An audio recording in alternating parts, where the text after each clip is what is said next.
may be joining us from. Thank you for jumping in on the call today. I am Michelle Bellamy, your program director for the graduate program in Information Technology and Management, and we are so grateful you joined us this morning. Today, we're going to be talking to you a little bit about our program and hopefully answer most of your general questions in the first few minutes, and then give you a chance to ask us any questions that you may have to learn more about the program, so that hopefully you'll get to become part of our family. I'm going to go ahead and share my screen with you, and we'll get through some introductions and then a little bit of an agenda. And then hopefully what I would ask is I'll talk to you about the program a little bit for about 10 minutes. If you just have a burning question on your mind that you need to go ahead and put out there so that you don't forget to ask it, you're welcome to put those in the chat. But if you will hold any of your questions till the end of the presentation, I think that will answer most of your questions. Really, before we get started on that, I'll go ahead and introduce some people that I think you need to know about. As I said, I'm Michelle Bellamy. We also have our program specialist on the call with us today, Marianne Lacko. Marianne, if you'll say hi to everyone for us. Good morning. Marianne is a fantastic resource for you. If you have any questions, she is more than happy to help you, as well as me. And we have several of our SLC officers on the call with us today to help you out with the peer perspective and also be available to you if you have any questions, and you maybe want to get a student's perspective. So Chavi, I'll let you kick it off with introductions, and SLC members, if you'll just briefly introduce yourself and give just a quick introduction about what you're doing in the program. Sure. Hi everyone, I'm Chavi.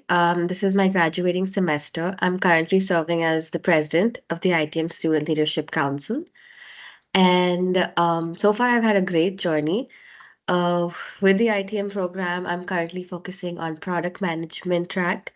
If you guys have any questions, feel free to reach out to me or anyone from the SLC team. I'll pass it over to Rishabh. Hi everyone, myself Rishabh.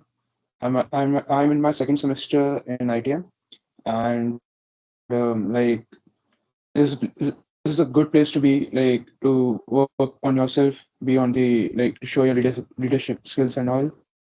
And also like I'm focused towards business intelligence and data mining track. I'm working as a general secretary for the ITM SLC. Thank you. I'll pass on to Arbaz. Hey, good morning, everyone here in the US. Good evening, good afternoon, everywhere around the world. I'm in my second semester. I'm in the email team. I'm a student ambassador. It's nice to know everyone. ITM is my major. I'm minoring in entrepreneurship and product management. So, yeah, and the house is open for questions. Just drop your questions and I'll pass it on to Akanksha. Hi everyone, good morning. This is my third semester and the graduating semester. I have cybersecurity specialization along with ITM, and I'm happy to help you if you have any questions. Thank you. Well, thank you so much for being here this morning, guys. Our SLC officers are very busy in our program. They help us run events and are just an amazing wealth of resource and support for our incoming students. So if you have any questions, feel free to pop those in the chat, and our officers will do their best to answer, and we'll get over there and make sure that we answer your questions as well. So with that, I'm going to go ahead and start our presentation, and hopefully this will answer most of your general questions, and then we'll go from there. So at this point in time, everyone should be seeing an orange program information session screen. Give me a quick thumbs up if you do, just so I know that our technology is working correctly. Fantastic. So we've already done some introductions. We'll skip past those. So why would you want to choose a master's program now? That's a question I often get from prospective students that are looking at joining our program. And they want to know how pursuing this additional degree is going to help them. And really, just the growing demand for IT, it's never going away. There's IT in every single industry. So enrolling and being part of a program and completing a program that helps you strengthen and deepen those skills is really going to help you stay competitive in the market, and take advantage of our employment rate that is trending upward, and ultimately give you additional networking opportunities and expertise that will translate into a higher earning potential. And right now, our program enjoys the higher end of many of those points. Um, the things that our program offers that other programs may not, are listed here on the slide. Industry connections are one of the things that we work on very, very diligently for our students. We want to make sure that you're meeting people who are doing these jobs and can give you guidance and support, and make sure that you're making choices and gaining the expertise that you need that aligns with your career goals. Additionally, our graduates enjoy very lucrative, high-paying careers after they complete our program. And while you're in the program, you get to enjoy a very flexible curricula that helps you curate really the experience that you want that best fits your schedule. We have students that are able to complete the program fully online. If they're working professionals, we have students that take morning classes, evening classes. Really, we try to offer all of our electives at different points during or at different days, different times, different scheduling modalities to allow you to really pick something that works best for you. In addition to that, we have the top faculty around. Either they're an industry expert that has been in a corporate setting for decades, or they're a top research faculty member that is writing articles in journals every other month. And in a lot of cases, you get a combination of both. So really, our faculty are dedicated to providing you a very valuable student experience, both from the academic perspective as well as the industry perspective. And then we have amazing alumni that are engaged and dedicated to the program. They've been through the program. They are only interested in seeing the program stay successful, which means they are only interested in supporting our prospective and new students. Students like Chavi, who's getting ready to graduate soon, they keep coming back to us and stay committed to the program and really invest time and energy to help our new students follow their path and be successful in their journey. So we are super thankful for that. If you needed any other reasons why you would want to consider joining the ITM family, we're currently ranked number 13 by US News World and Report as one of the top information systems schools in the country. So we're really proud of that. We're hoping that that continues to trend upwards.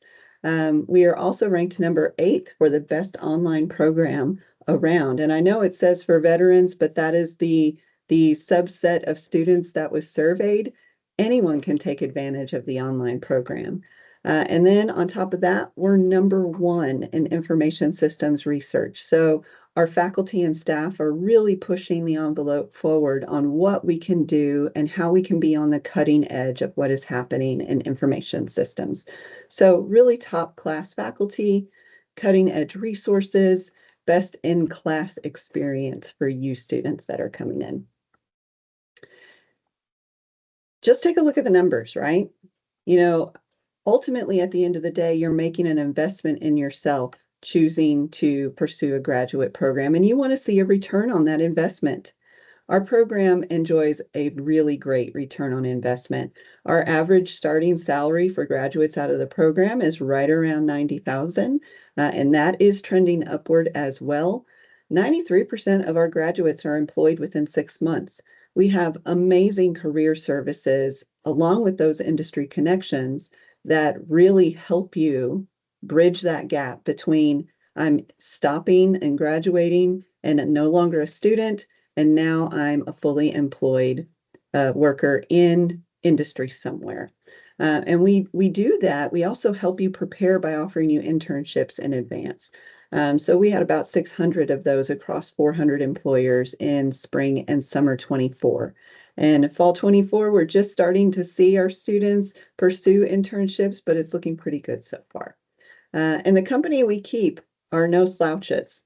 You can see our top employers for the last couple of semesters: Amazon, Tesla, SAP, HP. So these are big companies that you know and love, and you're looking for that. If you're looking for that career with that big company, they are acquiring their talent from the pool of students graduating from our degree. So lots of good outcomes there for our students. Let's talk a little bit about academics, because you're like, oh, that sounds really great. I want to join the ITM family. I can't wait to get started, but how do I get there? What requirements do I have to meet? What do I have to do to become part of the program? So just a little bit about the program, what it looks like. We are a 36 semester credit hour program. 18 of those credit hours are your core courses that everyone needs to take. 18 of those credit hours are electives that you get to choose from. We have so many electives available in our program that you can't even take them all in one degree. So there is something for everyone. There are 7 different tracks that you can choose from, and we'll talk a little bit more about that in a minute. But essentially, our classes are technical and they are rigorous from an academic sense, but we are acutely focused on having you practice those skills. So we want you to be smart and we want you to have acquired the skills from the books, but we also want you to be able to apply those skills to solve business problems. So our courses do focus on hands-on application of what you're learning. So that way you can practice what you're going to be doing in industry and already have honed those skills before you start your job. All right, so let's dig in a little bit on the required courses and the elective courses. So we do have several, you have to take 18 credit hours. That translates to 6 courses, right? Most courses, when you see that semester credit hour, most courses are 3 semester credit hours long. So 18 credits divided by 3 is 6 courses. So you'll have 3 courses that you should pick from. Everyone needs to take or be waived off of object-oriented programming in Python. The same with database foundations or data management. And then in addition to that, you have to take a system analysis and project management course. We always get questions on, well, I took 3 programming classes in my undergrad. Do I really need to take that core course? The answer is no, you have an option to waive it. But here's the thing about those waivers. There's a form that you have to submit requesting that, and you have to show proficiency in that area with at least 2 classes. So if you took object-oriented programming in Python and you took object-oriented programming in Java and you did really, really well in those classes, that may be enough evidence to support a request to waive off object-oriented programming in Python as a core. If you submit that and it's approved and we waive it off, that doesn't get you out of taking the 3 semester credit hours. All that does is say, you don't have to take that class, but we'll let you take a higher elective of your choosing. So if you're interested in waivers, we'll make sure that you have that information. Ask your questions and we can talk to you about that. And we'll point you to the website where you can read up about it. But in addition to that, you have 3 business foundational courses that you must take. Those cannot be waived. The important bit to understand there is that it's 3 courses from 3 different core areas. So you would pick one from statistics, one from operations management, and one from international business, or one from any 3 combinations that you see in this list. And under each of these business areas, we have at least 3 or 4 different classes that are available for you to choose from. And what that is really geared towards is making sure that your business acumen is just as strong as your technical acumen. So that takes care of the core credits. And then after that, you get 6 electives to choose from. And as I said earlier, we have 7 different tracks. The tracks are indeed optional. You don't have to stay in one track. The tracks are only there to help you organize the view of the electives available, because if any of you have already visited our website, you'll see that there's about 60 electives listed there. And sometimes that can be overwhelming. Too many choices can be hard to choose from. And so we've organized them into areas of interest. And that's what a track is. So it's listing all of the classes that have something enterprise related under that track, all of the classes that are related to cybersecurity under that track. And you'll even see where a course may be duplicated in multiple tracks. And that's simply because they have content from both of those areas. So again, the tracks are optional. We have students that choose to focus in a track and take all of their electives out of a track. And we have students that choose to take one class from this track, two classes from that track. Oh, I'm really interested in this other class, so I'm just going to go ahead and take that one too. You can pick and choose wherever you'd like your electives to come from. And if you don't have enough options out of the 60 that we offer, we also have the ability to give you what we call a free elective. Free doesn't mean you don't have to pay for it. Free means you have the freedom to choose where it comes from.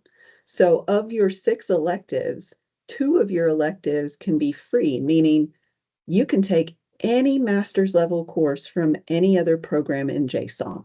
So say you're just really super interested in finance and you want to figure out a way to take a finance class in addition to all of your ITM classes. You can sure do that. You can take 1 or 2 out of a different graduate program. All right, so that's our electives. In addition to your coursework, we also require an internship that we help you through the process. And that's either a traditional internship where you go out and you find that offer from a company and you work for them, or whether it's through an additional class that we allow you to take to substitute for an internship, or say you're already working and you just started a job.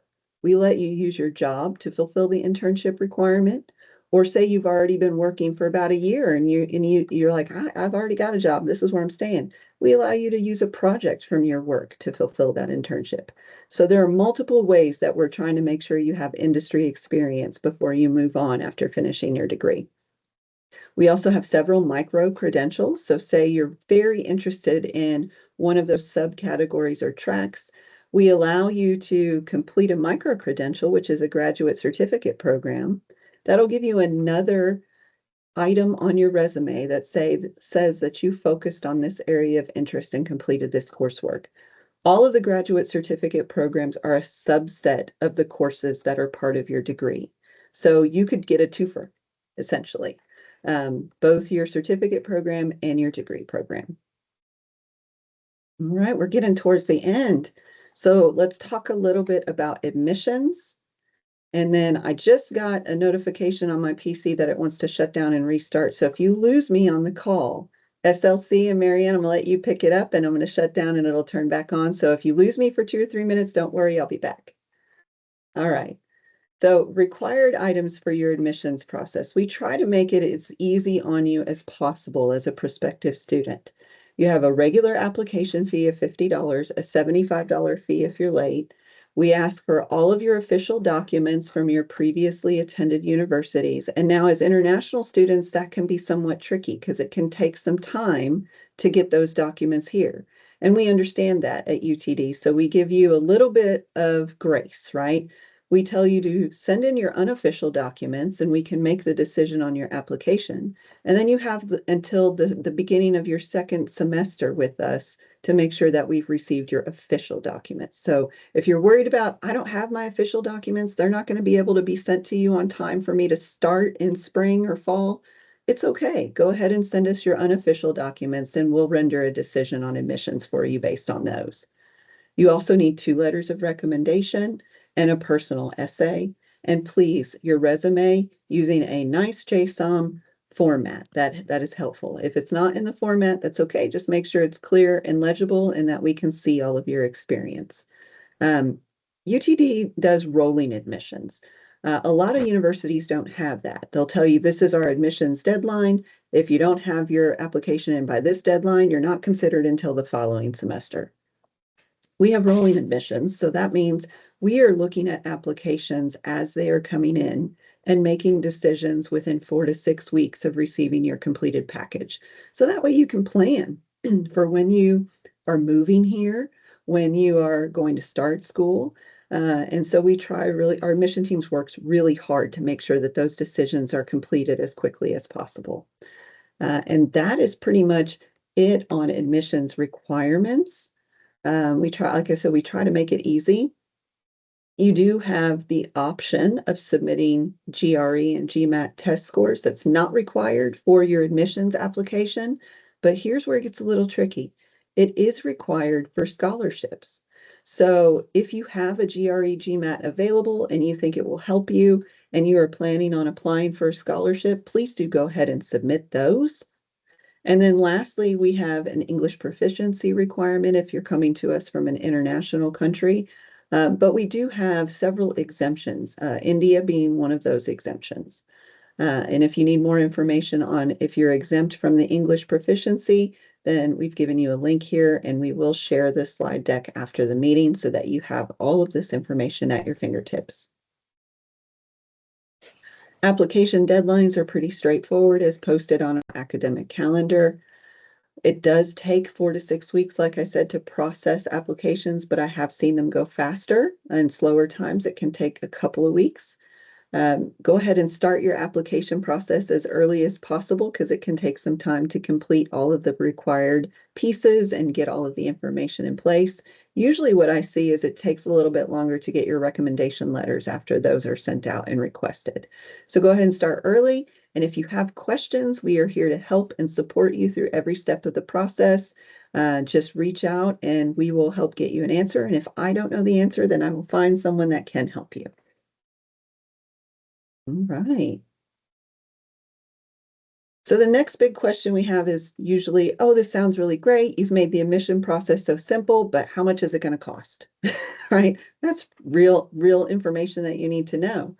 Well, UTD does a great job of putting a tuition calculator out there for you to help you really understand what your expenses will be. And they ask you pretty simple questions like, do you plan to be on campus? Do you plan to have a meal plan? And, all kinds of different things where you can click through the drop downs and they give you a pretty decent estimate. If you feel like this is not close enough to what I need to know, you can always reach out to the bursar's office and they will help you understand all of your expenses and what tuition and fees are going to look like for you. So we try to help build that capacity for you and give you some tools and resources that you can use on your own to go find out some of this information rather than needing to wait to speak to someone or make a phone call. So please do utilize those resources. And if you have questions around your tuition, then we can connect you with the bursar's office and help you understand the complete tuition and fee schedule. All right, some resources that you might want to be aware of. For new students, the JSOM school has 2 scholarships. One is the Dean's Excellence Scholarship, and you must apply for that and have a GMAT GRE. I see that the Program Excellence Scholarship is, I need to change this on my slide. They have changed it this for next semester that you also have to apply for that. So as a new student coming in, you would complete the short application for that. You do not need your GRE GMAT score for that particular scholarship. So you're a new student coming in, you're not required to send your GRE GMAT for admissions. We're not going to make you send it to be considered for the first-time student scholarship. But if you try to apply for the Dean's Excellence Scholarship in your second semester, we will require those test scores. Important notes about scholarships, they do not automatically renew. So make sure if you are awarded a scholarship, you're reviewing your offer letter and you understand what that is and understand when you need to reapply it after your award has been exhausted. And they are fairly competitive. Our committee is looking at things like your previous GPA, your work experience, what kinds of things that you have been involved in coming in as a new student. Okay, so make sure you're looking for that application and filling that out by the deadline. And if you're awarded a scholarship, please make sure you're accepting it by the deadline. We have had instances where students get very excited about being awarded a scholarship, but then they don't go and do the second step, which is accept it, and then come to find out when they arrive on campus, their scholarship has been rescinded because they didn't accept. So make sure you're doing that second part as well. The next question we get is, oh, I didn't receive a scholarship. Do we have any TA-ships or do we have any other employment opportunities? The answer is yes, but as a new student, you're not eligible for those until your second semester. So don't even worry about looking into that just yet. And lastly, as we're coming to the end here, we want to make sure that you're aware that we have strong support systems in place for you as a new student coming in. We assign you a student mentor that will check in on you a couple of times a semester and make sure you have everything you need. I and Marianne will be checking in with you and running events to give you the opportunity to reach out and ask for help if you need it, or just ask for advice on how to work your way through the program.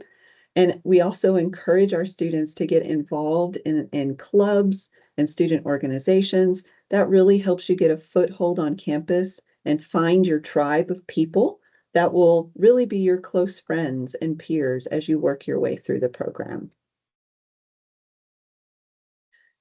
And last but not least, if you're just haven't fallen in love yet with the program and with UTD, the Dallas Metroplex itself is an amazing place full of lots of different things for you to see from a culture perspective, diversity perspective, and we're a really, really unique hub of industry that is IT, energy, business, finance, all of those things in one area.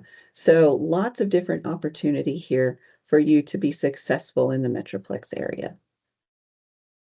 We already talked a little bit about career support and industry experience and networking availability. We have an entire career management center that is devoted to helping you develop your career skills before you even step foot out into industry. There's tabletop events with employers every day, resume writing workshops, interview preparedness, all kinds of different things that you're able to get involved in with our Career Management Center. And I talked about student organizations. They are really the hidden gem and unsung heroes of the program. This is where you get to, with your peers, practice your skills in something that you're passionate about. So we really encourage you to engage in student clubs and organizations. That's what's going to really make you feel like you belong and help you develop that network of people and support system that is going to make your experience just over the top and wonderful. And we have, 40 different student organizations. There's something for everyone. And if you can't find something, you can always start something new. All right, so that's the nuts and bolts of the program. I'm going to leave this slide up here for just a quick minute so that you can follow our LinkedIn groups and that you have our main contact email. Marianne and I will also share our email before the end of the call, so that way you can reach out to us directly if you need to. But at this point, I'm done with my piece of the presentation. So we'll go ahead, I'll stop sharing my screen and we'll go ahead and open it up for questions. I've already seen some questions happening in the chat. But if you have a question that you would like to ask either me, Marianne, or one of our student leaders, go ahead and just come off of mute or raise your hand up for us and let us know and we'll call on you. Fidelia, I see you. Good morning. You have a question. Good morning. How are everyone? How's it going? Pretty So, well. We're so glad you're here. yeah, thank you for having me. I have a couple of questions for you. One, is this recorded? Like, I would like to listen to it again because I think I joined a little bit late. Would it be sent out? Yes, we are recording the meeting and we will send out the recording as well as the slide deck after the meeting. All right. Thank you very much. I love that. Then, You're welcome. secondly, you spoke about the scholarship. Is that for international students as well? Yes, ma'am, it is. Oh, okay. Excellent. My top question would be the electives and the core courses. How many courses are there in total? So there are 18 courses in total plus the internship. No, not 18, I'm sorry, 12. That would have been wrong. 12 courses, six core courses, 6 elective courses, plus our internship. Okay, and then this is about like 16 months or 1 year? Most students can finish in at least 4 semesters. Chavi, would you say that's about right? 3 to 4 semesters? Yes, there are students who finish it in 3 semesters as well. But most of our students prefer to finish it in 4 semesters, 4 long Yeah. semesters to be precise. 4 Mhm. long semesters. How long does that entail? Is that like Two 2 years? academic years. 2 years, two Two academic academic years. years. So what if you're on a part-time course program? I'm sorry, say that again. What if you're on a part-time program? So the answer to that question is yes and no. If you're an international student, you have enrollment requirements, and ISSO can help you through that. So that means you're required to be enrolled for a certain number of semester credit hours as an international student. So I think it's is it 2 classes per semester? I don't want to tell you incorrect information. I don't have it right at my fingertips, but as an international student, you're required to be enrolled for a certain number of classes. As a domestic student, you can be as part-time as you want to be. You can take 1 class per semester and then take a semester break and then come back and take another couple of classes. But as an international student, you have enrollment requirements. So part-time is okay as long as you're meeting the enrollment requirements that is regulated by the federal government regarding your visa. To add on to that, Professor, as an international student, we have to take at least 9 credit hours. So Thank that you. means 3 courses, out of which only 1 can be online and the rest have to be face to face. Okay, wow. So another question is, does the school do exemptions? Because for instance, if I've already done a program where I graduated and I have certificates, right? And then I see that some of those courses that I take in my previous program, you have it in your current program. Do you do exemptions for those courses, or I have to retake them? Not necessarily exemptions. We do have a waiver possibility, meaning if one of those core classes is something that you can show evidence of mastery or proficiency in as a result of previous classes that you have taken, you can submit a waiver request, which means we will waive off that class, but you are still required to take a higher elective in its place. Okay, sounds good. Um, that's about it for me for now. If I remember the other ones, I'll kick back in. Okay, thank you. Olan, You're I welcome. see you have your hand up. Do you have any questions for us? Good morning, ma'am. Thank you for recognition. So about the so I'm going to be using tuition assistant from the state of Texas as a military veteran. But what I want to first of all find out is, can I combine it with scholarship? I believe that you can. You can apply for the JSOM scholarship in addition to your veterans benefits. Okay. All right. Cool. So also, secondly, I know that you were talking about the scholarship. I think no, sorry, waiver. That if you want to do the waiver, you have to like kind of if you're taking a course that is excellent, whatever. But since I went to WGU, it's kind of like a pass or fail. So I don't know how the admission department will evaluate that to kind of see that it's excellent or not. How does that? I mean, would you know anything about that? Well, we do look at your score, right? So if you're submitting, let's just use the Python course as an example. Say you've Mhm, taken two courses in programming and you mhm, passed both of them. So that's going to come into us for review. And part of what you submit as evidence in your waiver request is the previous syllabus and coursework that you completed. And mhm, so we review that and we try to determine if what you have taken is a very close match to what it is that you're requesting to be waived. And in a pass-fail scenario, if we determine that it's a good match and you've passed it, then that would indicate that we would approve the waiver. So that's what we're looking at. We're making sure that the content in the classes that you're submitting as the basis of your waiver is a good, strong match for the thing that you're asking to be waived. And if we see that there's something missing in the content area, then that wouldn't be approved. Can I assume that that is subjective? No, it's not subjective. Okay. It's objective. We're looking directly at the syllabus that you provide to us. Okay, cool. Will I get to see the highlights of that assessment? Well, you receive a decision whether the waiver is approved or not. And if you wanted to inquire further, then you could, and we could give you an explanation. Gotcha. All right. So the last question, ma'am. So I don't see any of my panel doing dual degree. Mhm. I mean, if you kind of give me kind of tips on that. And I know Ms. Shavi also talk about most students want to complete the program in 2 years. So, but now if I'm doing dual degree with MBA, what advice do you have for me? Is that kind of like you said?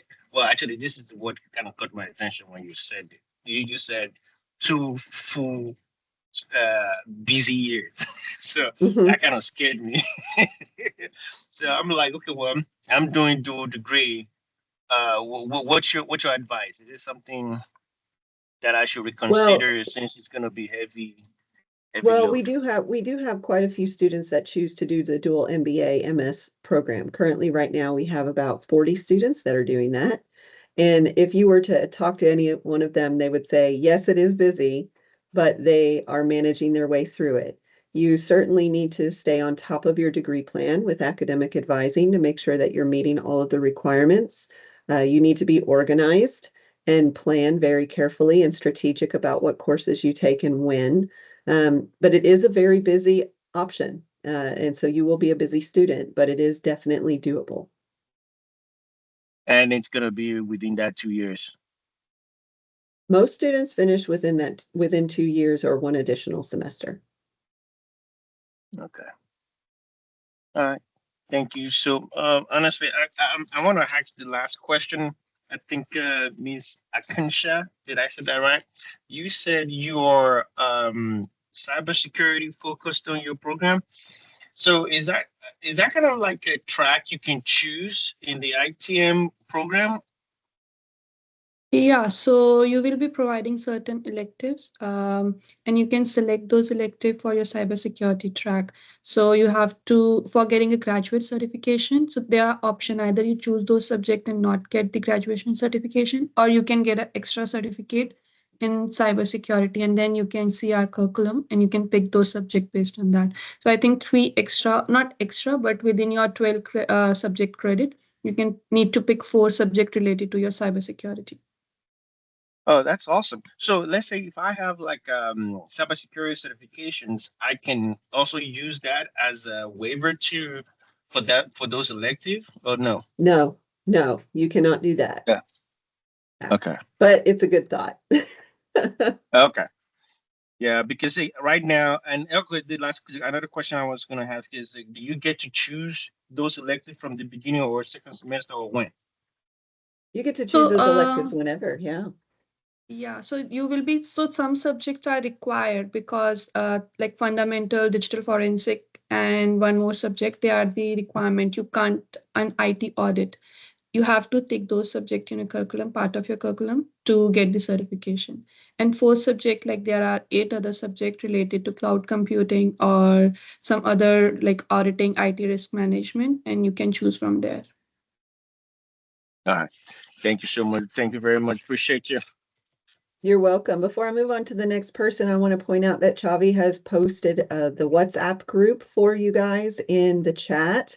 Please feel free to join that. That's a space just for incoming or prospective students for you to ask any questions and connect with each other.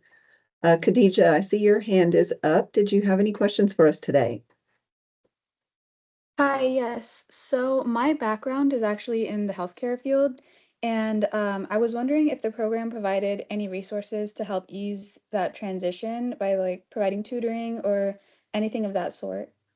That's a great question. Thank you. Yes, we do, as a matter of fact. We have several resources that are free and available to our students.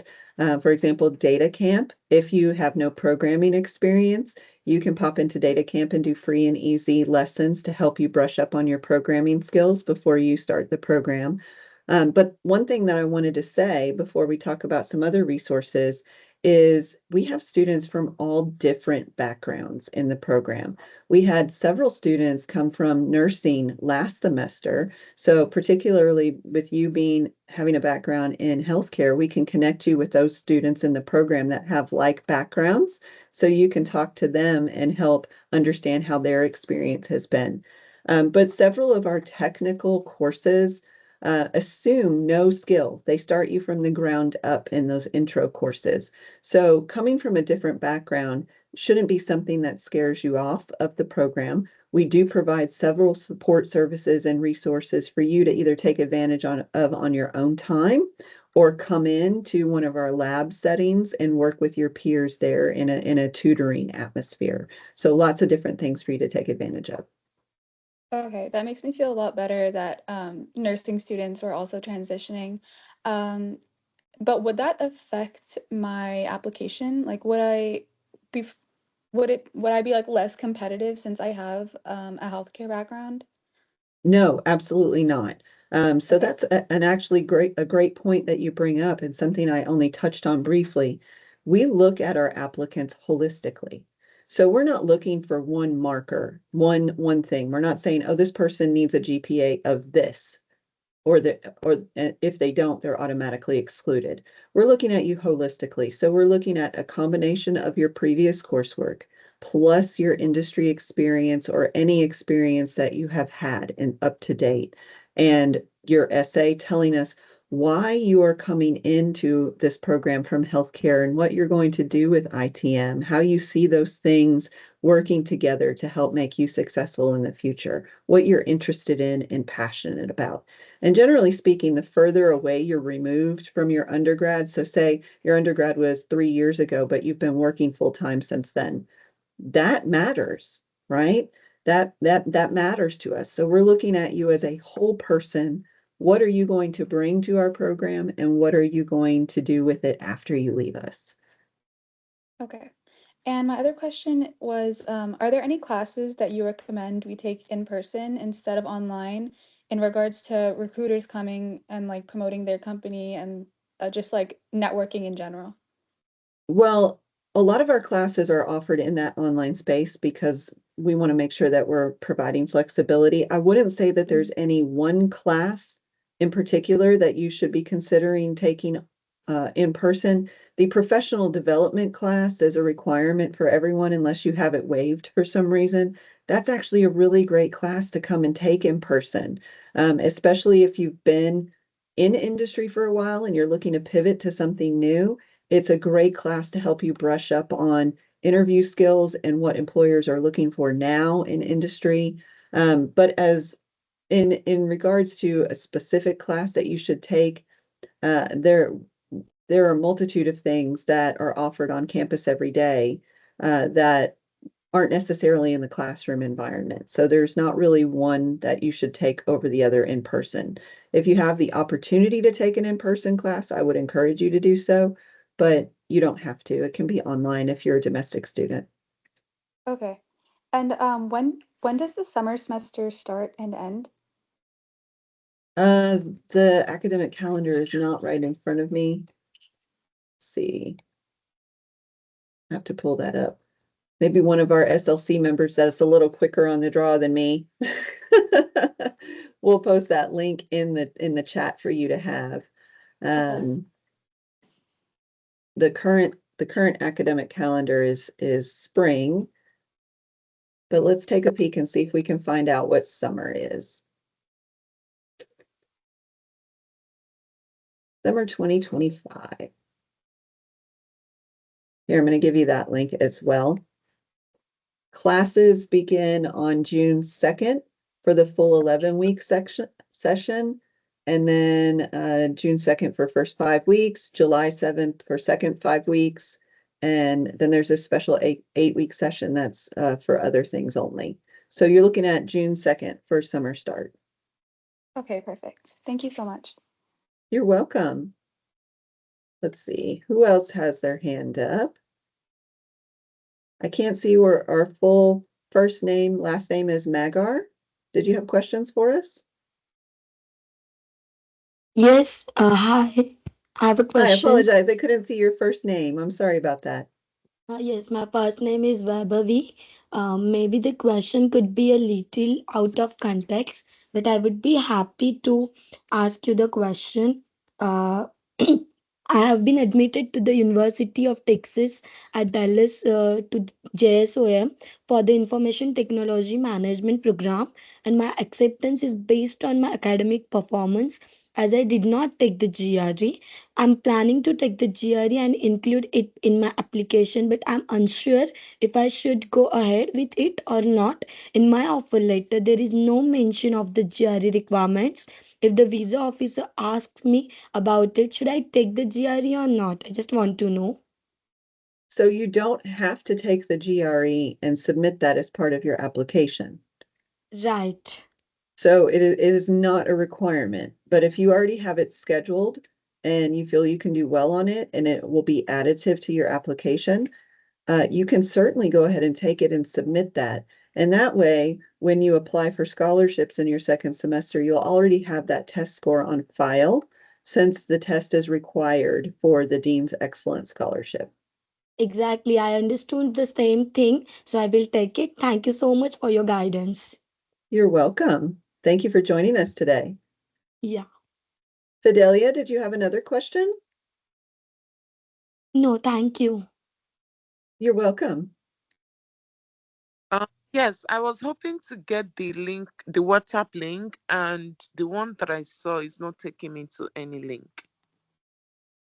Okay, we'll repost that in the chat for you. Thank you. You're welcome. And, Sharon, you have your hand up. Did you have a question? Yes, good morning, Bellamy. Professor Bellamy. Good morning. So, I'm an aspiring international student from India. I have a lot of questions actually that I want to ask. So, to start with, what are the deadlines for international students this fall 2025? The deadlines for regarding what? There are several deadlines. For the program that is Information Technology and Management, Masters in Information Technology and Management. Yeah, so are you talking about application deadline? Are you talking about visa deadline? Are you talking which deadline? There are many. Or do you need all of them? Yes. Okay. It's regarding application deadlines. You can. Okay.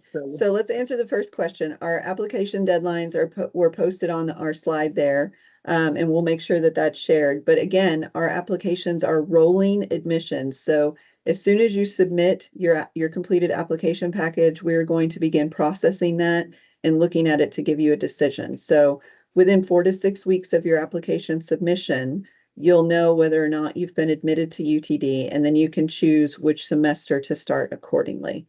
As far as visa deadlines and things like that, I would like to, Chavi or if one of our other SLC officers, if you'll pop the ISSO link in the chat if you haven't already. That is going to be a very important website for you to spend some time on as an international student. It will walk you through step by step on what you need to do from a visa standpoint and from a deadline standpoint on what you need to have submitted and when. That's honestly too much information to just tell you on a call. And there are several different dates. So you want to make sure that you're looking at that calendar and understanding what the deadlines are. Thank you. I would like to know another answer for the question also. What are the most important factors you considered while evaluating an application? The most important factors, I wouldn't say that there's any one that's more important than the other. We're looking at your previous coursework and your previous degrees. We're looking at your work experience and how long you've been and what kind of job roles you have had.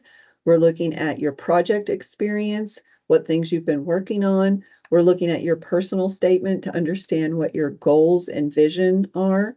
And we're looking at your letters of reference to understand what other people have to say about you. So not any one of those things is more important than the other. Thank you. So there's also another question. While pursuing my graduation in Bachelor's of Arts, actually, so I was selected for this National Cadet Corps and participated in Republic Day Camp, which was a big event. Only 0.13% students get selected for that event. I was selected, but I missed out on 2 semesters, which I wrote after, cleared it with flying colors. So that would that be an less standout and an applicant? Well, it's certainly something that you would put on your resume so that we can understand that you have been involved in those kinds of things related to your area of study. But when we're talking about the competitiveness of the admissions process, the biggest question that I have as a director making these decisions are, can this student be successful in the program, and will they be additive to the program? So those are the two questions those are my guiding questions. So as I'm looking at your application and reviewing the documents that you've submitted, those are the questions in the back of my mind. Can you be successful in the program, and can you be additive to our community? And so projects and things like that you have worked on that help show your interest in the area are definitely of value, and we want to know about those things. Thank you. Just to get a lay of the land, my background is from Bachelor's of Arts. I've pursued my degree in that. Then again, I have worked for about 2 years in Entai as a data security analyst. It's a cybersecurity company. And also, I'm a co-founder for COE Security, which is a B2B security solutions company. So, would my BA, Bachelor's of Arts, hold me back as an applicant? No. As we said earlier with our friend that is coming to us from healthcare, Khadija, your background is important, but it's not going to preclude or exclude our decision on whether to admit you into the program. It can only be additive and helpful for us to understand you as an applicant holistically.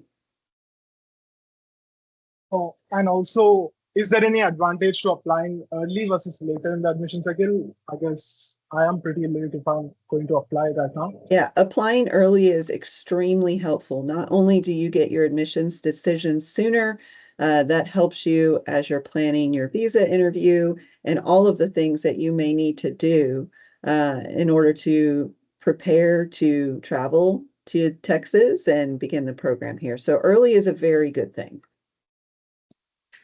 Considering the scholarship point of view, would it be bad for me to apply right now, maybe for fall 2025? No, it wouldn't be bad. It wouldn't be bad at all. So my chances of getting a scholarship would be just as high if I would have applied The earlier? scholarship is a different question. The scholarship application, I don't believe is it open yet for fall? I don't know for sure if it is. I'd have to go and check and see if the link is live yet. But applying for a scholarship is different than the admissions process. So you still have time to apply for both. What are the most in-demand electives based on industry trends right now in 2025, considering my background in cybersecurity? We have over 1,000 students in the program. That would be hard to tell you that information right now. Okay, no problem. Thank you for your guidance, Professor Bellamy. You're It welcome. was You're really welcome. Thank you helpful. for joining us today. As an international student, what would be the best scholarship to apply for? Well, we only have two. So you would apply for the Program Excellence Scholarship as a new student coming in. And then in your second semester, you would also apply for the Dean Scholarship. So the Excellence Scholarship, can I apply for it right now, or I have to be admitted first? You should submit your admissions application first, and then you would submit your scholarship application after that. Oh, the Dean applications come first? Well, you have to be admitted to the program before you can be submitted or before you can be considered for a scholarship. Right. Like, do I need So to register for classes first? That's what I'm trying to confirm. no, you don't need to take classes. You just need to you need to apply to the program and be admitted, and then you will complete your scholarship application, and then you will be considered for scholarship. Please, can somebody share the link for the scholarship? Yes, we can. We'll put that in the chat for you. So Please. it's in there a few times. I'll share it one more time. So it's at the very bottom, but it's definitely there. Bobby Yeah, Oshry, I see you have your hand up. Did you have a question for us today? Oh, yes. Hi, Professor. I just had a little confusion. Right now, I'm on my H4 visa. Uh, so I have applied and my application has been accepted. I just had a doubt. Like, I got an email telling I was considered as an out-of-state student, whereas my visa status tells I'll be considered as an in-state student. So I had a kind of confusion with that. So could you just guide me? What should I do, or what An are H4 visa is considered domestic visa, so that's considered here in country. Um, I would want to understand what information, which offices were you receiving this information from? Just a minute. I just got this from the admission team. Okay. So I would actually reach out to admissions, and if you cannot connect with someone or you need help facilitating that, you can always email me directly. But I would clarify with admissions. I would reach out to them. Sure. Yeah, that would be really helpful, ma'am. Also, I had another doubt where in the the profile I got my net ID. So in that it says my English proficiency has been met. The requirement has been met. Uh, so is it required for me to write one such exam or is it not? No, if you have been it's been communicated to you that you've met the English proficiency, then you are relieved from doing any other test or anything like that to show evidence of it. Okay. Will I be considered for the scholarship because of my, visa status? Yes, you're still eligible to apply for the scholarship. Okay. What about the internships, Professor? Um, well, there's a lot of information regarding internships, but you can't even take advantage of an internship in your first semester, so it would be best to save those questions until your second semester. Will that affect because of my visa status? No. Oh, that's great. I had one more doubt. Is there any option where I can change my visa status in between?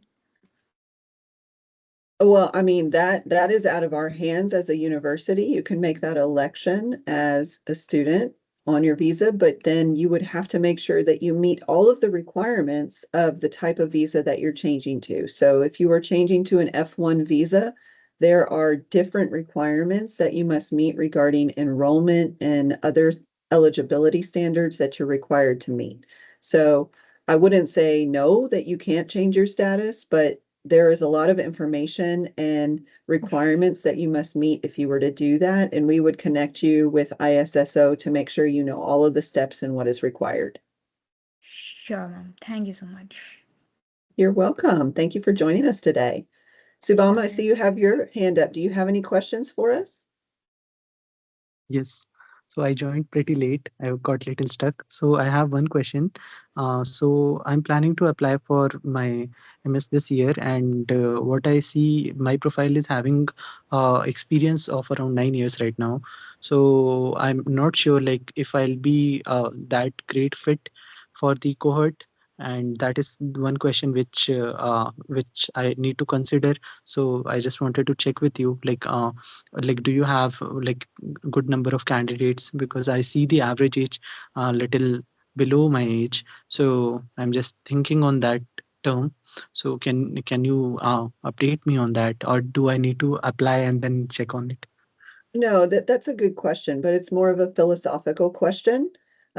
We can't make decisions for you, but we are here to support you as you try to make the best decision you can for yourself. I can tell you that we have students in the program of all different backgrounds, all different years of experience from all over the globe. So we do have applicants that have 10 plus years of experience applying to pursue their master's degree. Um, so I would tell you that if in looking at the degree plan and the coursework and all of the benefits that our program offers, this is an area of interest for you and something that you are passionate about pursuing, then that seems as though it would be a good decision for you. And you will be successful in the program regardless of your background and regardless of your experience. But that's a very personal choice. Yes, I was interested. I was just not certain about the cohort which a college is accepting at that time. So I just wanted to know about that. One last question I have: Do like I joined this very late, so do we have a recording of this session somewhere so I can check on this? Yes, we will send out the recording and share it. It will also be posted on YouTube where you can find all of the rest of our recordings. Sorry, I I have will. one question. The WhatsApp group that is formed is for fall 2025, and I'm looking for summer 2025. It's okay. You can be part of the fall 2025 for now. And then as the summer rolls nearer, if we decide to do a separate one, we will at that point. So Okay. is there a link for that WhatsApp group? I would also like to join. Yes, it's in the So chat. there's a lot of information in the chat because our leadership council has been doing a phenomenal job of sharing information. So I'll send out I'll go through the chat and pull all of the various links that have been shared and send that out after this as well. Yes, and you will receive a follow-up email with the recording and with the slide deck. And I see Sheba, your hand is up. I want to get to your questions. I know we're going a little bit over time, but you've been waiting, so I would love to answer your questions before we all leave the call today.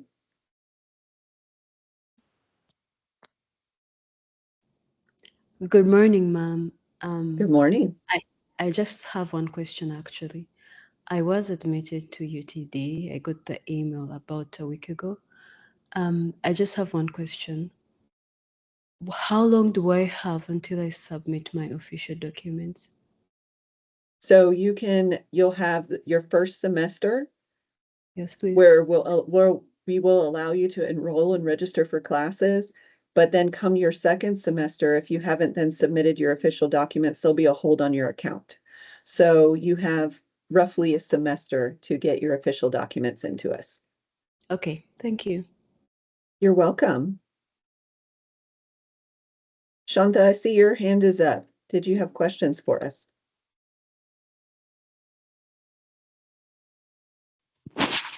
Hello, Professor. Hello, your volume is very low. Would you mind turning it up, please? Yeah, sure. So, am Thank I you. audible? So, I had a question regarding the internships. You mentioned like we don't get to do internships during the first sem, right? So, I wanted to know if during the second semester, a student gets an internship. So, do we have an option like to take the courses and internship like a co-op, or how is it going to work? Managing both? The internship is a separate course that you enroll in, and you'll be working at your internship at the same time you're taking courses. Okay. Thank you. You're welcome. Was that the only question you had for us today? Yes. Okay. Olan, I'll loop back to you. I see your hand is up again. To also like the fact that I submitted my documents, actually essay and resume, but my status is still saying required. I just don't know how. It's been a while actually that I submitted that, so I don't know if you're in charge of that. Oh, you mean you've submitted it, but you haven't received a decision yet? Yes. Is your entire application complete and you submitted it? Yeah, that's the last two. You know, when you go to the portal, it tells you that your I mean the what's it called? The toolkit or something like that. It says that your required is met, but I Okay, already submitted it, but it didn't say it's met yet. So okay, then I would encourage you to reach out to admissions and make okay, sure that there's not something that's gone awry and is missing or maybe didn't transfer over. okay, Okay, and thank if you you. don't get a response from them, you're welcome to reach out to me and I can help track that down for you. Appreciate it, man. Okay, Sharon, one more question, and we'll go for just another minute here. I know that everyone, thank you so much for being here with us for this hour. I know your time is precious and valuable, so we won't hold too much longer. Thank you, Professor. What is the percentage of MSITM graduates secure jobs within 3 to 6 months of graduation? So currently, 93% of our students are employed after graduation. And what are the support systems that are in place? I didn't hear that part of your question. I'm sorry. Can you repeat Can it? I take that Is one, there Miss any? Bellamy? Yes, go right ahead. All right. So I heard what Sharon just asked about support system. So the university, especially the JSOM School of, our School of Business has a CMC, the Career Management Center, that guides you in creating a better profile or presenting yourself in a certain way that is more attractive to an employer in the US or anywhere around the world. We have resume templates. The CMC teaches you how to write attractive essays, attractive letter of and you can even get letter of recommendations from your professors if you're working under them or you have really good grades. So we do have a habitat of a great support, which creates a good support system, but it also depends on an individual, how hard you work and how much potential you have. Thank you, Abbas. That was clarifying. I also have another question for Akanksha.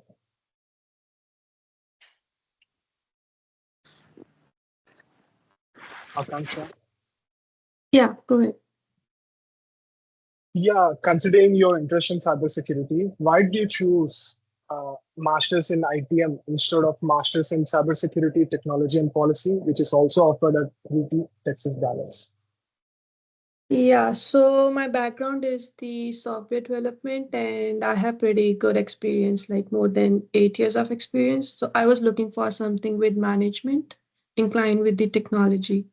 And I had worked in RSA security as a backend developer. So I want to build on top of that to get the holistic view of the cybersec track, right? To get the technical aspect and management aspect of that. So that inclined me toward the ITM degree instead of just going into the cybersec, which will be like more doing the digital forensic part or maybe doing the identity assessment. I have picked up the subject to get the management view of it with my experience. Thank you. Perfect, Akanksha. Thank you. Okay, well, we have gone over almost 10 minutes, so I do want to say thank you all very much for joining us today. And if you have any additional questions, please feel free to reach out to either Mary Ann or myself or any of our student leaders on the call today, and we will make sure that your questions are answered. And we will send out the follow-up email that includes the links shared today, as well as a recording of the video and slides. Again, thank you all for joining. We are thrilled that you are considering being part of the ITM program here at UT Dallas, and we hope to see you guys on campus soon. So have a wonderful morning. Thanks again. Ask a question, please. Sorry, just this last one. Fidelia, is that you? Yes, please. Yeah, I was okay, go asking. ahead. I remember I think you mentioned saying that if you're an international student, you can't do full-time online. No, if you're an international student, there are in-person requirements. You need to be enrolled in at least 9 semester credit hours, so that's 3 courses, and 2 of those courses must be in person. Okay. All right. Yeah, I just wanted to confirm that. Thank you for clarifying. I don't want to keep anyone waiting anymore. All right. You're Have a great. welcome. Another question, Professor Bellamy. I'm really sorry. What are the companies that actively recruit after doing MSIT? All of that information is available on our website under our employment statistics, and our top employers are listed in the slide deck that we will share with you today after the call. Thank you very much. You're Can somebody welcome. like a rough estimate of the tuition in total, like in everything, including the electives and the core courses? It would be best for you to use the tuition estimator tool that's linked in our slide deck, and you can make your individual choices that fit your circumstance, and you will be given back an estimate of your tuition and fees. Okay, thank you. You're welcome. I'm sorry, everyone. Sorry for keeping you for extra No, minutes. no apologies. We're happy to help. Okay, well, everyone have a great afternoon and great morning. Again, thank you for joining us today. And if you need anything else, please feel free to reach out. We are here to help you. All right, thank you. You bet. SLC, thank you so much for being here today. We Thank you. appreciate all Good you to do. see you.